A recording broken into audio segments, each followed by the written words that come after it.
우리 앞뒤 좌우에 계신 분들을 함께 인사 나누겠습니다. 축복합니다. 반갑습니다. 오늘 그 예배 장소는 그대로지만 예배 드리는 자리들이 좀 틀려졌죠. 1층에서 주로 예배 드리시다가 2층에 처음 아마 앉으신 분도 계실 거예요. 2층에 잘 보이시나요? 잘 보이시죠? 근데 익숙치 않아서 또 앞에 잘 앉지 않으시는 분들 앞에 앉으면 조금 뒤에 앉을 때보다 목이 아플 때가 있고요.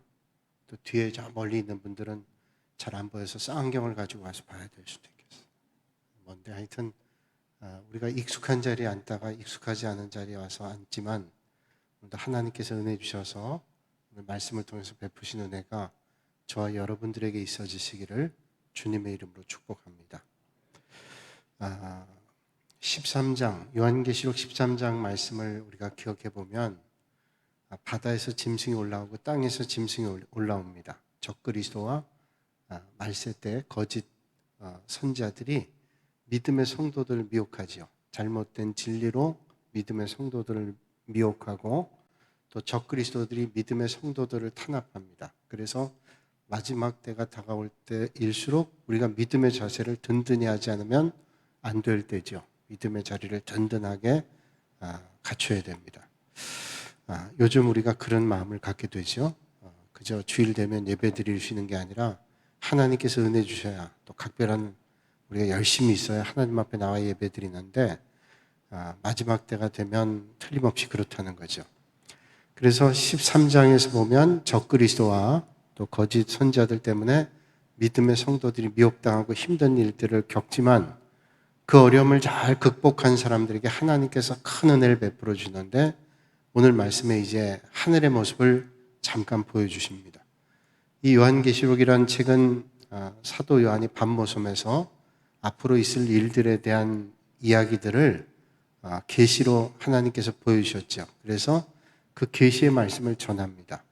하늘에 있는 이야기들을 전하니 우리가 이 땅에 있는 사람들이 온전히 이해하기 어려운 그런 내용들이 있고 잘 이해가 안 된 내용들이 있지만 하나님께서 은혜 주시면 잘 깨달아 알 수 있을 겁니다.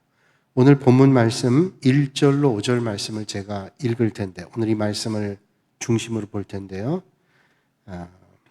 제가 읽을 때 한번 여러분 눈으로 잘 따라서 보시면 아마 상상해서 보시면 좋겠어요. 또 내가 보니 보라 어린 양이 시온산에 섰고 그와 함께 14만 4천이 서 있는데 그들의 이마에는 어린 양의 이름과 그 아버지의 이름을 쓴 것이 있더라. 내가 하늘에서 나는 소리를 들으니 많은 물소리 같고 큰 우레소리와도 같은데 내가 들은 소리는 검은 고 타는 자들이 그 검은 고를 타는 것 같더라. 그들이 보좌 앞과 내 생물과 장로들 앞에서 새 노래를 부르니 땅에서 속량함을 받은 14만 4천 밖에는 능히 이 노래를 배울 자가 없더라. 이 사람들은 여자와 더불어 더럽히지 아니하고 순결한 자라. 어린 양이 어디로 인도하든지 따라가는 자며 사람 가운데에서 속량함을 받아 처음 익은 열매로 하나님과 어린 양에게 속한 자들이니 그 입에 거짓말이 없고 흠이 없는 자들이더라. 아멘.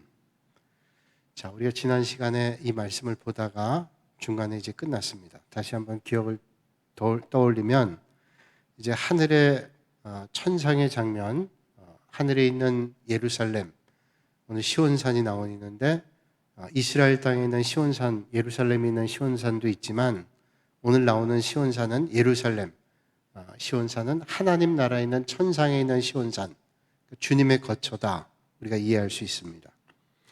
그 어린 양 예수 그리스도 앞에 이제 섰습니다. 누가 섰냐? 14만 4천이 섰다 이렇게 얘기를 하죠.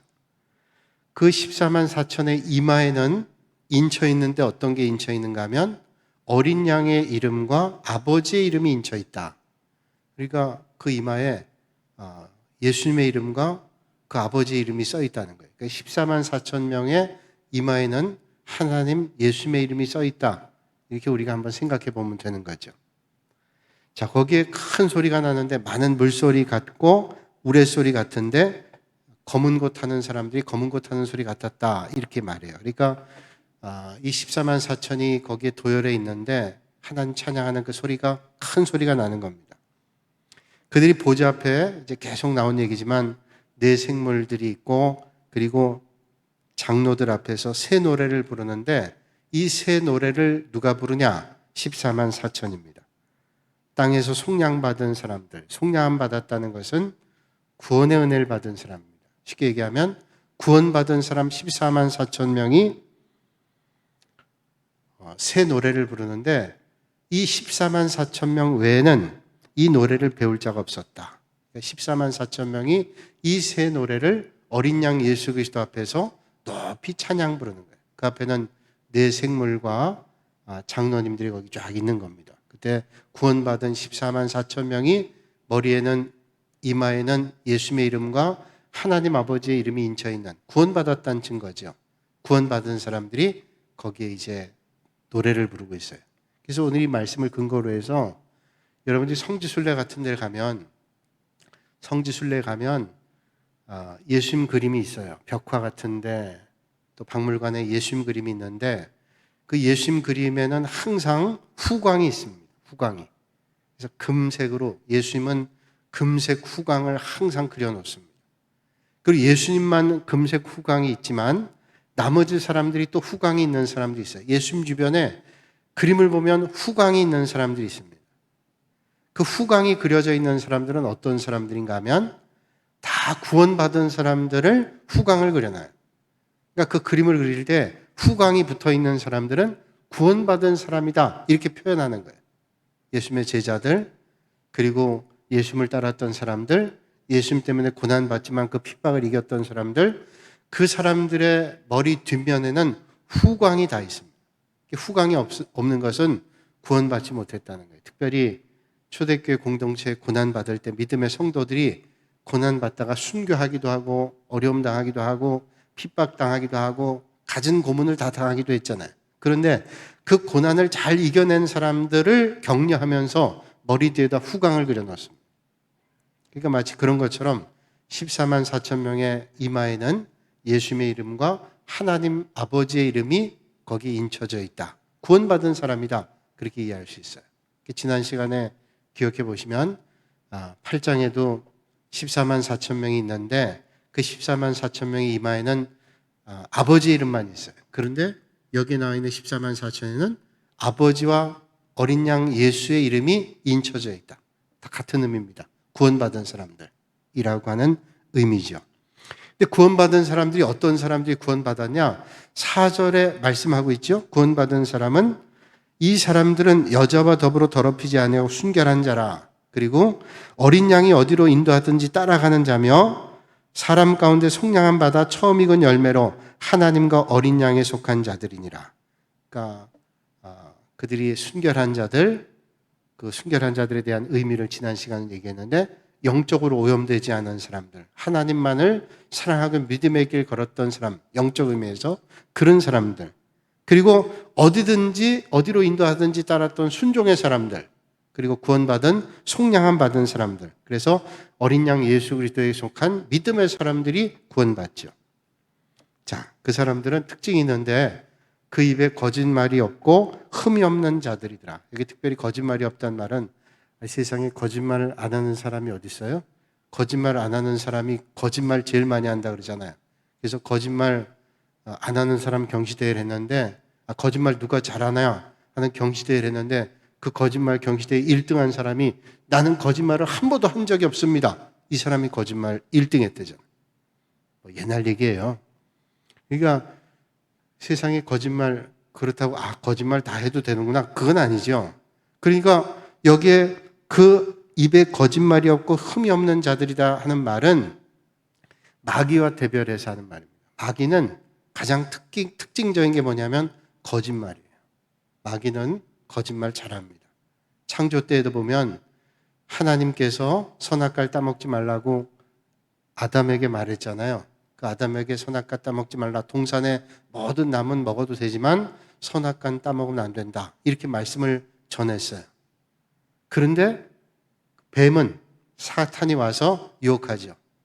하나님의 말씀을 슬쩍 바꿔나왔죠. 그래서 미혹하는 겁니다. 하나님의 말씀이 좀 올바르지 않은 것처럼 하나님의 말씀에 대한 반감을 갖도록 마귀는 그렇게 시험하는 거죠. 그래서 마지막까지 구원의 자리에 있는 사람들은 뭐예요? 마귀에게 속하지 않은 거짓말이 없고 흠이 없는 사람들이다. 이렇게 말씀해 주고 있습니다.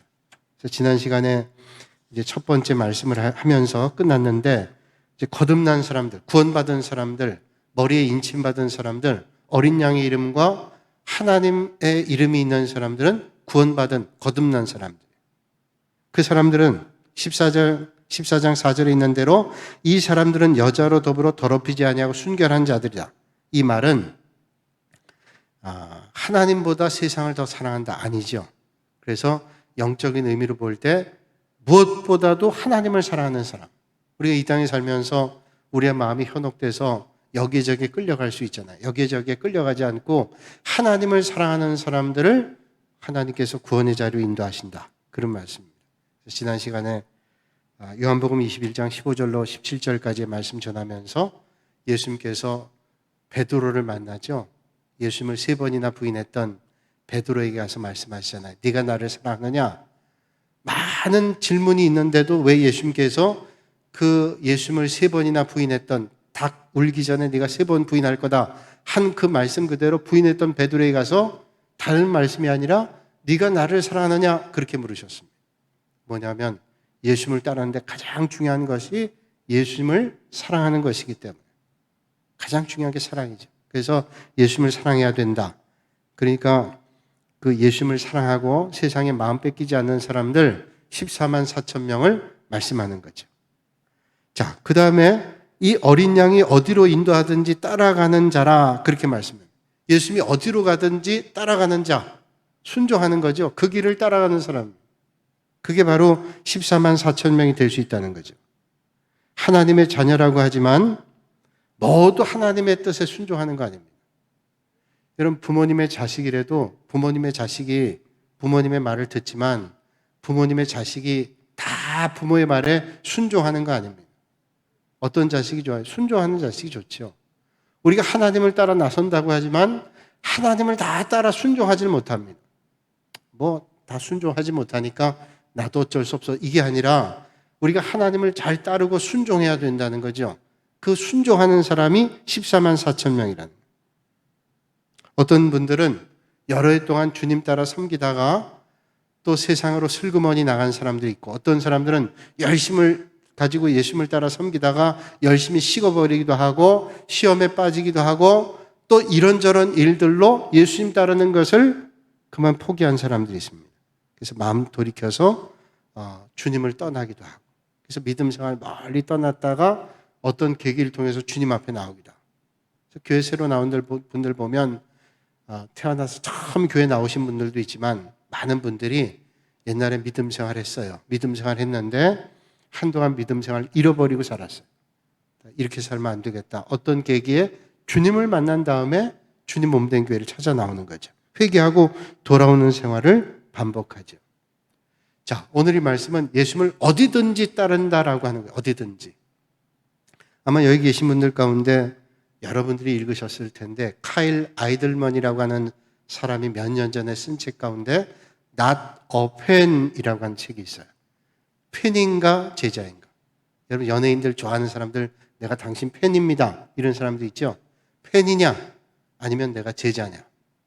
그 책에서 얘기해 주는 건 딱 하나입니다. 내가 예수님을 따르는데 팬처럼 예수님을 따르냐 아니면 제자처럼 예수님을 따르냐. 팬은 뭡니까? 팬은 그 스타가 아주 좋아서 쫓아다니는 사람이에요. 우리 예수님 따르는 사람도 뭐예요? 예수님 따르는 게 좋죠.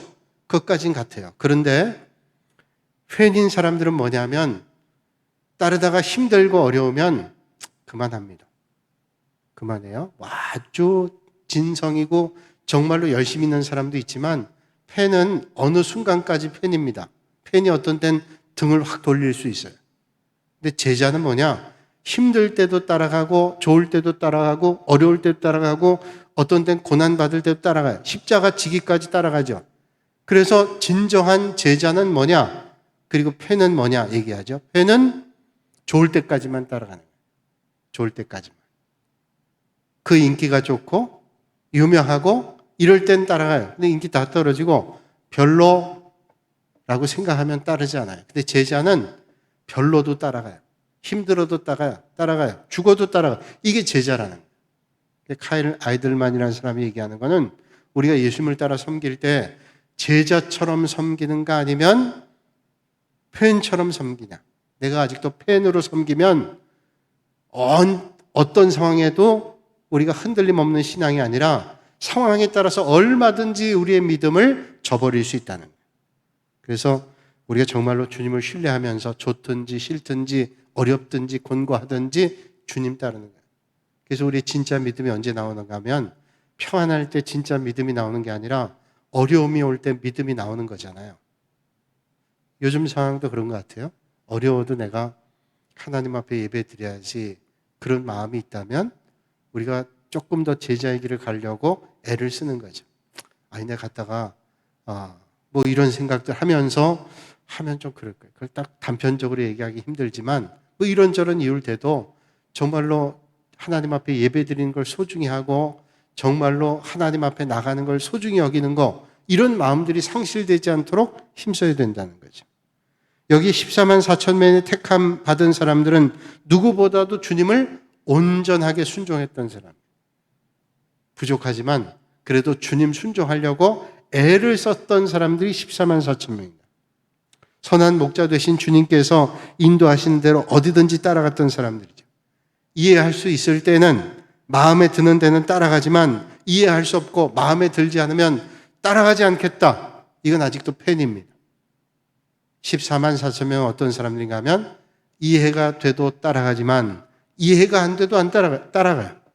마음에 들어도 따라가지만 마음에 들지 않아도 따라갑니다. 내가 주님 따르는 거예요. 이게 믿음이 없이는 안 되는 거예요.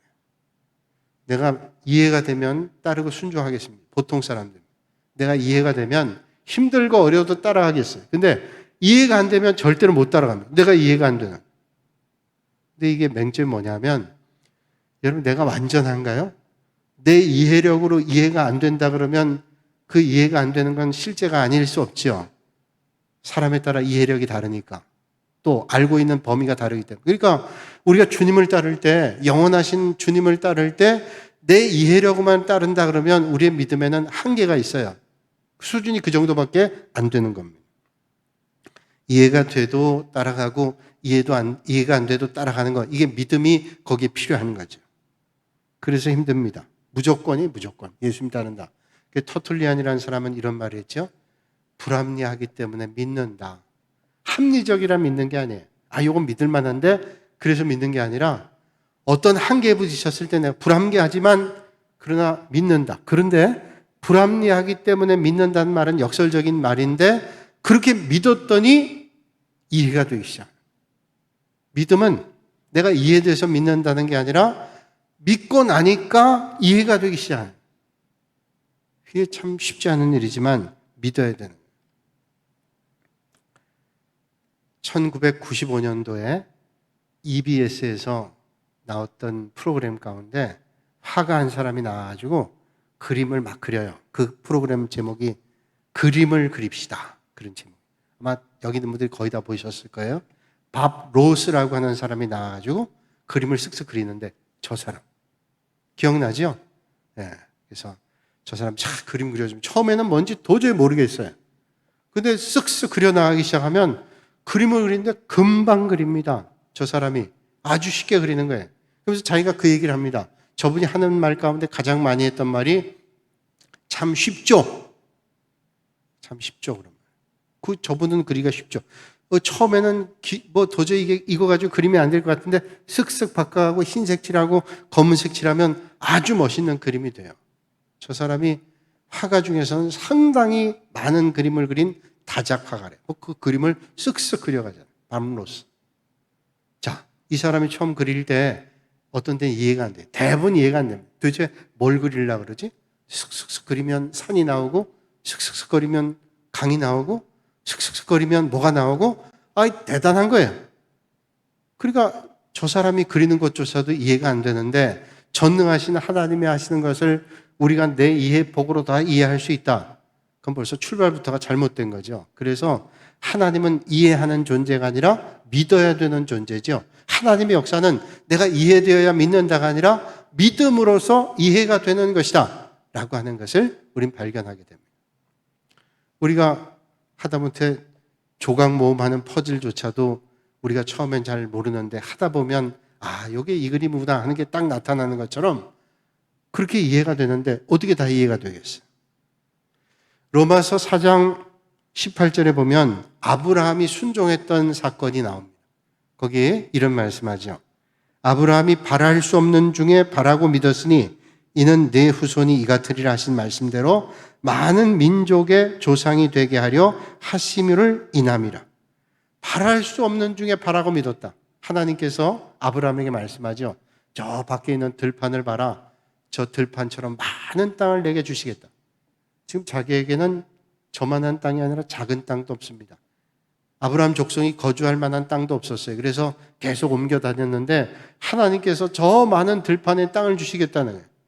또 하늘의 별을 보라 그러면서 하늘의 저 많은 별처럼 내 후손을 주시겠다. 바랄 수 없는 중에. 그런데 하나님께서 말씀하시니 바랄 수 없는 중에 믿었어요. 여러분, 아브라함이 늦은 나이에 아들 이삭을 받잖아요. 그 나이에 도저히 아이를 낳을 수 없다고 생각해서 아브라함의 아내였던 사레가 웃었다 그랬어요. 그래서 하나님하고 한참 논쟁이 있었습니다. 네가 웃었다, 안 웃었다. 그건 뭐냐면 내가 지금 아이를 낳을 만한 능력이 지금 도저히 안 됩니다. 하나님께서는 하신다는 거예요. 이게 바랄 수 없는 중에 바라는 것입니다. 그러니까 이해될 때만 믿는 게 아니라 안 될 때도 믿는 거죠. 그래서 하나님은 믿음의 대상이다. 그 믿었던 사람, 그렇게 주님을 따랐던 사람 14만 4천 명이 하나님의 은혜의 자리에 있게 된다. 여러분, 오늘 이 밤에 여러분들이 그런 믿음으로 하나님의 구원의 은혜를 다 소망하고 받으시기를 주님의 이름으로 축원합니다. 믿음이라는 게 참 중요한 거예요. 전 때때로 그런 묵상합니다. 아브라함이 아들 이삭을 데리고 하나님께서 늦게 본 자식이면 얼마나 소중합니까? 늦게 보지 않은 자식이라도 다 자식은 소중하지요. 그런데 늦게 봤어요. 그러니까 더 소중했을 거예요. 아마도 늦게 자식을 본 사람들은 참 소중하게 느낍니다. 왜? 내가 나이 많아서 늦게 낳았는데 저 아이가 내가 몇 살 때까지 몇 살이 됐을까 생각하면 마음이 더 애틋한 거죠. 내가 늦게 낳았는데 얼마나 저 아이를 돌보다 내가 하나님 품에 갈까? 그런 마음도 들 거 아니에요. 그럴 거예요. 그런데 늦게 본 자식 이삭을 모리아산에 갖다가 바치라는 겁니다. 아브라함이 아침 일찍 일어나서 그 아들을 하나님 앞에 드리기 위해서 가는 거예요. 묻지도 않아. 하나님 왜 늦게 본 자식을 이렇게 달라 그러십니까? 그러면 아예 주시질 말지 누굴 시험하는 겁니까? 시험하시는 거예요. 믿음을 테스트하는 거죠. 그런데 아브라함은 두말하지 않고 아침 일찍 나갑니다. 부인에게 의논도 안 해요. 아내에게 하나님께서 이렇게 말씀하시니까 이해가 안 되지만 하나님 말씀하시니까 가자. 그런 말도 안 해요. 아니, 그 가정에 그 아이가 얼마나 소중한 아이인데 그거 의논하지 않습니까? 사소한 것도 의논해야 맞는데 의논하지 않고 그냥 가요. 성경에 나와 있지 않지만 저는 그런 생각해봐요. 의논했다가는 아마 하나님 앞에 못 드렸을 수도 있을 거예요. 차라리 나를 데려가라고, 내가 죽겠다고, 이 사람이 정신 나갔다고, 그러면 어떻게 하나님 앞에 드리겠어요? 그러니까 하나님 말씀이 분명하니까 그냥 아침에 데리고 가는 거예요. 아들에게도 얘기 안 하죠. 하나님 앞에 드릴 거 하나님께서 준비하신다. 그러고 갔습니다. 드린단 말이에요. 아브라함이 어떻게 그럴 수 있었을까요? 저는 아브라함이 그럴 수 있었던 걸 이렇게 묵상해 봅니다. 하나님은 정말로 틀림없는 분이다. 하나님께 드리면 하나님께서, 나는 이해가 안 되지만 하나님께서 드리면 길이 있지. 아니, 하나님께서 구원해 주실 거야. 그런 마음이 있었겠죠. 아니, 그렇지 않고 그 아들이 죽는다 할지라도 그걸로 끝이 아닐 거다. 그런 믿음이 있었어요. 그러니까 믿음은 목구멍에 칼이 들어올 때까지가 아니라 목구멍에 칼이 들어와도 믿는 게 믿음이라는 거예요. 쉽지 않죠. 근데 하나님을 신뢰하는 거는 그렇게 신뢰하는 겁니다. 목구멍에 칼이 들어올 때까지만 아니라 들어와도 믿는 거예요. 숨이 꼴딱꼴딱 넘어갈 때도 믿는 겁니다. 자, 베드로 보세요. 베드로의 순종. 베드로 우리가 잘 알고 있는 대로 고기를 잡느라고 밤새도록 했습니다. 애썼습니다. 한 마리도 잡질 못했어요. 그리고 금을 손질하고 있었습니다. 이제는 다음번에 나가서 고기 잡을 생각을 하면서 정리하는, 얼마나 피곤했겠어요. 고기를 많이 잡고 들어오면 피곤해도 피곤이 풀릴 겁니다. 몸은 피곤해도 마음의 힘 때문에 할 수 있을 거예요. 근데 고기 못 잡고 밤새도록 애쓰다 와서 그물 정리하는 거예요. 찢어진 거 꼬매고 그물 정리하면서 이제 다시 나가서 고기 잡아야지. 그런데 예수님께서 정리하는 베드로에게 깊은 데 가서 그물을 던지라는 거예요. 밤새 고기를 잡는데 못 잡았으면 아침에 나가면 고기는 이미 깊은 곳으로 다 간 겁니다. 근데 고기를 나가서 잡으라고요? 아니, 더 잡을 수 있는 상황에서도 못 잡았는데 어떻게 나가란 말이에요. 근데 베드로가 얘기하죠. 그저 주님 말씀에 의지해서 나가겠다는 거예요. 그 말은 자기 상식과 생각으로는 도저히 안 맞는데 주님께서 말씀하시니 간다는 거죠. 깊은 데로 가서 그물 내리라 그러니까 선생님, 우리가 밤이 맞도록 수고했지만 고기를 잡지 못했습니다만은 말씀에 의지해서 내가 그물 내리겠다. 여러분, 오늘 주님께서 우리에게 요구하신 믿음은 밤새도록 수고했지만 말씀에 의지해서 내가 순종하겠습니다. 그물 내리겠습니다. 주님께서 오늘도 그것을 요구하고 계십니다. 오늘도 이 아침에, 이 밤에 여러분 믿음으로 고백하시고 하나님 앞에 제가 그저 말씀에 의지해서 주님 말씀에 순종하겠습니다. 그래서 하나님의 놀라운 은혜를 만나실 수 있기를 주님의 이름으로 축복합니다. 내 경험이나 지식에 의하면 그 시간에는 깊은데 고기가 없습니다. 그러나 주님께서 말씀하시니 순종하겠습니다. 라고 한다는 것이 믿음이라는 거예요. 여러분, 내 경험과 지식이 많을 때, 내 경험과 지식이 내 믿음을 발목 잡을 때가 있어요. 어떤 데는 내 경험도 없고 지식도 없으니까 그저 주님 말씀이 다 맞겠거니 그런 순종이 있어도 좋은데, 내 경험과 지식이 가득 차면요, 그것 때문에 아유, 이거는 아닌 것 같아. 내 경험과 지식이 많이 있는데 이 경험과 지식으로 볼 때는 하나님이 말씀하시는 것은 전혀 맞지 않아. 이게 장애가 되는 거예요. 그럼 무지몽매하게 예수 믿으라는 게 그게 아니라, 내가 어떤 경험과 지식이 있다 할지라도 그걸 십자가에 못 박고 주님이 말씀이시라면 그 말씀을 따르는 게 중요해요. 내가 생각할 때는 이게 맞아. 그런데 주님 말씀은 아무리 봐도 그렇지 않아요. 그러면 하나님 앞에 기도해야죠. 주님의 뜻이 어디 있는지, 하나님 말씀이 어디 있는지 생각하는 거죠. 우리가 경험이 많다는 게 유익이 있지만, 어떤 데 내가 많은 경험 때문에 하나님의 말씀을 가로막을 때가 있어요. 제가 언젠가도 그런 말씀 들은 적이 있는데, 제가 경기도 가평에서 단독 목회할 때, 그때 이제 교회 바로 뒤쪽에 사택이 붙어 있었어요. 겨울이 되니까 교회 관리 집사님이 연탄을 한 350장인가 뭐 상당히 많은 연탄을 들여놨어요. 창고에 그냥 연탄이 가득 찼어요. 여러분 경험해 보시지만 겨울에 김장을 담그고 연탄을 가득 채워놓으면 든든합니다. 그 전까지는 제가 뭐 연탄을 갈아보기로 했어요. 그냥 어머니가 해주는 거 밑에서 먹고 그리고 학교 다니다가, 그리고 제가 26살에 이제 단독 목회를 나갔어요. 아무것도 모를 때 아니에요. 근데 관리 집사님이 오셔서 저한테 얘기하는 거예요. 전사님, 이 연탄 갈 때 이렇게 해서 연탄 가는 거고, 연탄불을 꺼뜨릴 경우에는 번개탄 사다가 이렇게 붙이면 금방 붙습니다. 왜냐하면 연탄불을 꺼뜨릴 때도 있잖아요. 또 어디 나갔다 오면 꺼질 때도 있고, 그러니까 가르쳐 주시는 거예요. 뭐 어렵지가 않아요. 금방 하겠더라고요. 그래서 이거 간단하구나. 그리고 서울에 이제 갔다 왔는데, 무슨 일이 있어 서울에 갔다 왔는데 이제 밤에 도착해서 불이 다 꺼졌어요. 산중턱에 있는 예배당 뒤편에 있는 사택에 불이 다 꺼져서 차가운데 난로불 피우고서 이제 연탄불 뭐 내가 배운 대로 붙이면 되겠다. 연탄불을 붙이느라고 번개단에 불을 붙이니까 탁 붙어요. 거기 위에다가 연탄 딱 옮기고서 이거 뭐 금방 붙겠지 했는데 뭐 한 30분쯤 뒤에 가서 봤더니 그대로인 거예요. 다 꺼져버렸어요.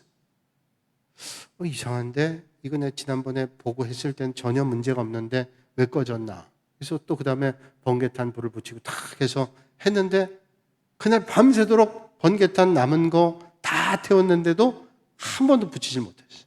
냉골에서 난로 켜놓고 그렇게 잤는데, 밤새도록, 그리고 이제 새벽기도 갔다 와서 또 이제 붙였는데, 하다가 제가 깨달았어요. 번개탄 다 쓰고 그 다음날 아침에 동네에 있는 마트에 가서 번개탄 또 10개를 사놓고 몇 장을 더 태우면서 생각했어요. 아유, 내가 바보 같구나. 왜 바보 같은가 하면 번개탄 위에 새 연탄을 올려놓는 건 맞는데 그 밑에 다탄탄을 놓고 번개탄을 놓고 검은 탄을 놔야 돼요. 바보 같죠? 아유, 그 바보 같은 일이에요. 왜냐하면 그냥 번개탄 위에 올려놓으면 다 밑으로 떨어져 버리는데 그건 그냥 보기만 했지 제가 해보지 않았죠. 그 다음부터는 제가 이제는 번개탄 하나만 놓고 얼마든지 불을 붙일 수 있어요. 제가 그 연탄불 붙이는 데는 선수예요. 제가. 선수. 아, 내가 그거 뭐 물어보면 제가 눈 감고도 해. 아, 그거 금방 한다고 할 수 있어요. 왜? 경험이 있기 때문에. 경험이 없을 땐 아무리 듣고 설명을 하고 봐도 안 됐는데 직접 경험하니까 자신감이 있어요. 근데 이게 뭐냐면 우리가 하나님 말씀 믿고 말씀대로 살아갈 때 어떤 때는 내 경험이 출중하고 내 경험이 어떤 것보다도 뛰어나다라는 것이 내 마음에 가득 차 있으면 하나님의 말씀까지도 안 들릴 가능성이 많다는 거예요. 여러분, 베드로가 그래서 위대한 거예요. 베드로가 주님 말씀에 순종해서 그물이 찢어지도록 많은 고기를 잡았다. 많은 사람들이 고기를 잡았다 생각하는데 저는 베드로가 전문가였던 사람이 고기 잡는 전문가가 고기 잡는 전문가 아니었던 예수님의 말씀을 듣고 바다로 나가서 고기를 잡았다. 갈릴리 바다, 갈릴리 호수에 가서 그물을 던졌다. 라고 하는 것이 기적이죠. 베드로가 그물을 던지고 고기를 잡고 들어오면서 주님께 그런 고백하죠. 주님, 제가 죄인이로소이다. 저를 떠나소서. 저를 떠나소서. 왜 그런 말 할까요? 내가 주님 말씀 따라 고기를 잡겠다고 나가긴 했지만 제 마음속에는 정말로 주님을 순종하는 마음이 없었던 거예요. 그런데 고기를 잡으면서 자기 생각과 경험과 판단이 다 바뀌었어요. 아, 주님이 하시는 건 되는 거구나. 아무리 우리 인간의 생각으로 안 된다 해도 주님이 하시면 되는 거구나 라는 사실을 깨닫게 됐다는 거예요. 여러분, 오늘도 이 밤에 여러분의 경험과 생각이 혹시 하나님의 말씀을 막는 것이 있다면 하나님의 말씀 앞에 엎드려 하나님의 은혜를 만나는 여러분들이 되시기를 주님의 이름으로 축복합니다. 이런 주님의 은혜가 있어야 되는 거예요. 자, 그렇게 되니까 우리가 그런 주님을 믿을 때 하나님은 틀림없다라는 사실을 믿을 때 우린 순종하게 되는 거예요. 하나님에 대한 신뢰가 없는데 어떻게 믿어져요? 그러니까 어떤 땐 그런 경험을 하면서 우리는 생각하죠. 아, 하나님은 틀림없어. 지금 우리가 납득이 안 되고 이해가 안 돼요. 내가 여기밖에 못 보니까. 우리가 낮게 보면 많이 못 봐요. 높이 올라가면 많이 보이죠. 여러분, 그 위층에서 예배를 드리니까 그 전에 못 보던 게 보이시죠? 제가 영락교회 있을 때 제 동기 목사님 가운데 한 분이 이제 머리숱이 좀 별로 없었어요. 머리숱이 별로 없는데 사모님이 그 목사님보다 늘 키가 작으니까 머리숱이 요 밑에만 보여가지고 많은 줄 알았대요. 근데 2층에서 예배를 드리는데 그 전사님이 여기서 설교를 하는데 그걸 보고서 깜짝 놀랐답니다. 아니, 내 남편이 저렇게 머리가 없었던가? 안 보던 게 보이는 거예요. 여러분, 우리가 이 정도 수준에서 보면은 그 정도밖에 안 보여요. 그러나 하나님의 역사하심으로 우리가 하나님의 시각으로 보기 시작하면 하나님의 놀라운 것들이 보이지 않는 것들이 보입니다. 믿음은 뭐예요? 내 시각이 아니라 하나님의 역사하심의 시각으로 보는 거죠. 오늘도 이 밤에 어떤 삶의 자리에 있다 할지라도 하나님의 역사하심을 믿음으로 보시는 여러분들이 되시기를 주님의 이름으로 축원합니다. 그리고 14만 4천 명의 어떤 사람이에요? 진리를 말한 사람이에요. 이게 5절 보니까 그 입에 거짓말이 없고 흠이 없는 사람들이다. 자, 세상에 흠이 없는 사람이 어디 있고 거짓말이 없는 사람이 어디 있겠어요? 그런데 여기 흠이 없다는 말은 완전하다, 완전 무결하다가 아니라 그 삶의 방향이 하나님께로 향해 있는 사람. 하나님께로. 이런 마귀의 특징은 거짓말이라고 그랬죠. 마귀의 특징 거짓말입니다. 그래서 하나님의 말씀을 슬그머니 변질시키고요. 이단들도 뭐예요? 이단이란 말이 끝단자에 달을 이자 아니에요. 다 비슷합니다. 저 기존 교회에서 하는 말과 비슷한데 끝이 달라요. 그래서 그걸 끝까지 봐야 돼요. 안 그러면 이단에 넘어갑니다. 그러니까 마귀는 처음부터 그렇게 슬그머니 우리에게 다르다고 표현하지 않고 슬그머니 들어와서 우리에게 하나님의 말씀을 변제시키는. 야, 하나님께서 선악과 따먹지 말라 그러더냐? 선악과 따먹지 말라. 선악과만 따먹지 말라 그랬는데 어떤 불만을 갖게 하는가 하면 마치 모든 것도 먹지 말라 그런 것처럼. 그리고 하나님이 그 동산에 모든 걸 다 먹게 하셨어요. 그러나 선악과만 먹지 말라. 그러면 우린 그저 주의 말씀을 가지고 그저 선악과 안 먹어도 되잖아요. 그 동산에 많은 실과가 있는데 그걸 먹으면 되는데 마귀는 인간의 약점을 알기 때문에 딱 와서 먹으면 안 될 걸 가지고 시험합니다. 그럼 먹어라. 먹으면 눈이 밝아지고 지혜로워져서 하나님같이 된다. 거짓말입니다. 새빨간 거짓말. 왜냐하면 그걸 먹고 눈이 밝아진 게 아니라 정말로 안 좋은 걸 보게 되는 시각을 갖게 되죠. 왜곡된 시각 갖게 하는 거예요. 그래서 그들의 행복을 다 빼앗겼습니다. 하나님의 말씀을 떠나면 진정한 기쁨이 없어요. 그래서 우리가 늘 주님 앞으로 나가는 게 중요하죠. 흠이 없는 자들이다 하는 말은 완전 무결한 게 아니라 우리가 이제는 죄를 향해 가던 인생이었는데 이제는 죄를 등지고 가는 인생이 되는 거예요. 여러분 예수 믿고도 실수하기도 하고 또 크고 작은 죄를 짓기도 합니다. 어쩜 인간이니까 어쩔 수 없어 죄를 짓지. 그런 게 아니라 예수 믿고 난 다음에부터는 우리가 죄를 지으면 마음에 신앙의 양심이 있기 때문에 흔들리고 고민이 있습니다. 그전에는 죄를 보고도 달려가는 삶이었다면 예수 믿고 난 다음에 이제 죄를 보고 달려가는 게 아니라 죄를 등지고 도망가는 거죠. 죄를 등지고 도망가려고 애를 쓰는 거예요. 여러분 예수 믿고 난 다음 예수 믿기 전과 달라지는 게 뭐예요? 예수 믿기 전에도 양심이 있으니까 그러면 안 되는데 하지만 예수 믿고 난 다음에는 믿음의 양심이 있기 때문에 이젠 죄를 향해 나가는 게 아니라 우리의 믿음이 깊어지고 성숙해지면 질수록 죄를 등지고 가려고 애를 쓰죠. 몸부림치는 거죠. 이러면 안 되는데 하면서 뒤로 가는 거예요. 그래서 바울은 이런 고백하죠. 내가 그리스도와 함께 못 박혔나니 그런즉 이젠 내가 산 것이 아니요 오직 내 안에 그리스도께서 사신 것이라. 이제 내가 육체 가운데 사는 것은 나를 사랑하사 나를 위하여 자기 몸을 버리신 하나님의 아들을 믿는 믿음 안에 사는 것이다. 우리 이제 믿음 안에 사는 거예요. 예수 그리스도로 말미암아 나를 십자가에 못 박고 하나님을 바라보는 믿음으로 사는 것입니다. 그런 사람에게 하나님께서 14만 4천에게 주는 축복이 있는데 여기 말씀하죠. 새 노래를 부릅니다. 새 노래. 3절의 말씀 같이 한번 읽어볼까요? 3절 말씀 앞에 스크린에 있습니다. 같이 한번 읽겠습니다. 그들이 보좌 앞과 내 생물과 장로들 앞에서 새 노래를 부르니 땅에서 속량함 받은 14만 4천 밖에는 능히 이 노래를 배울 자가 없더라. 아무나 부를 수 있는 게 아니라 이 14만 4천 구원받은 사람이 하나님을 찬양하고 예수 그리스도를 찬양하는 새 노래를 배워 부른다는. 여러분 이게 얼마나 복된 일이에요. 하나님을 찬양하고 하나님 예배한다. 여러분 예수 믿는 사람이 하나님 찬양하고 예배하죠. 세상 사람들이 하나님 찬양하고 예배하나요? 여러분들이 오늘 이 밤에 하나님을 찬양하고 예배한다는 것은 얼마나 큰 복인지 몰라요.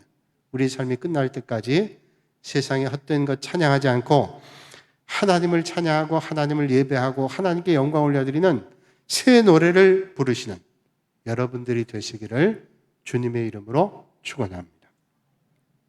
기도하겠습니다.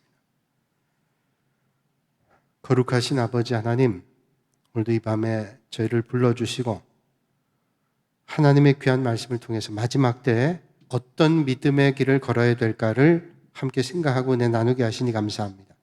우리가 주의 말씀대로 늘 살아 하나님 앞에 영광을 올려드리고 주님의 큰 은혜 가운데 거하는 끝까지 주님 따라가는 믿음의 길 걷게 하시고 주님 앞에 새 노래로 찬양하는 14만 4천의 큰 은혜를 받는 믿음의 성도들 되게 하여 주시옵소서. 예수님의 이름으로 기도하옵나이다. 아멘.